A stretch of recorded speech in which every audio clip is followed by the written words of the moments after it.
আপনি কোনোভাবে তথ্য প্রযুক্তির প্রশিক্ষণ নিতে গিয়ে প্রতারণার শিকার হচ্ছেন না তো? তাহলে অতি সত্বর সতর্ক হন, কারণ বর্তমানে তথ্য প্রযুক্তি প্রশিক্ষণ নিতে গিয়ে বহু ছাত্রছাত্রী প্রতারণার শিকার হচ্ছেন। পশ্চিমবঙ্গ সরকারের যৌথ উদ্যোগে স্থাপিত যুব কম্পিউটার প্রশিক্ষণ কেন্দ্রের অনুকরণে কিছু বেসরকারি প্রতিষ্ঠান যুব কম্পিউটার বা ইংরেজিতে ইউথ কম্পিউটার শব্দবন্ধ ব্যবহার করে কম্পিউটার সেন্টার চালাচ্ছে।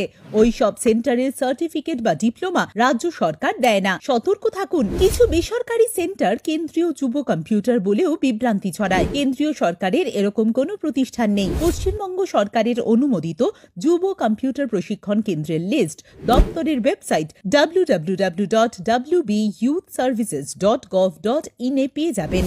ভর্তি হবার আগে এই ওয়েবসাইট যাচাই করে অথবা ব্লক যুব অফিস, জেলা যুব অফিস কিংবা নিকটবর্তী যুব কম্পিউটার প্রশিক্ষণ কেন্দ্রে গিয়ে ভালো করে খোঁজখবর নিয়ে ভর্তি হন আর নিজেকে প্রতারণার হাত থেকে রক্ষা করুন ও অপরকেও সচেতন করুন।